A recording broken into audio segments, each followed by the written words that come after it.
Sivan Istorigo sa isang OFW sa Singapore at same time, owner and founder of ENNR, Factory Exists and Mall Pulled Out Apparel. Alam po natin, bilang isang OFW, ay napakahirap po, lalong-lalo na kapag gusto mong magnegosyo at ang negosyo mo ay nasa Pilipinas at andito ka sa ibang bansa. But with Zero Shop system, dropshipping system, everything is possible. Bilang isang negosyante or isang entrepreneur, ay mahirap po talaga kapag hindi ikaw mismo ang nandyan na nagmaman ng business mo.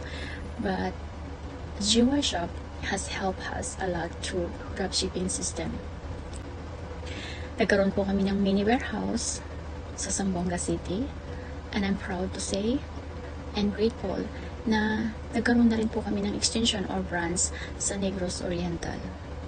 And all this because of our dropshipping system sa Zero Shop. Hindi po ako nahihirapan guys kahit nandito ako sa malayo na maparating ang mga items sa lahat ng mga customers, sa mga suki na patuloy na sumusubaybay at sumusuporta sa ENNR, Factory Exists and Mall Pulled Out Apparel.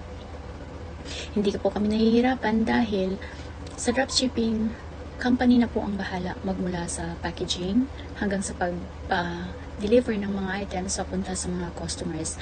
And I'm proud to say na simula nang magsimula ako, hindi ako nagkakaroon ng problema. Lahat po ay nagkakaroon ng solusyon dahil sa aming dropshipping system.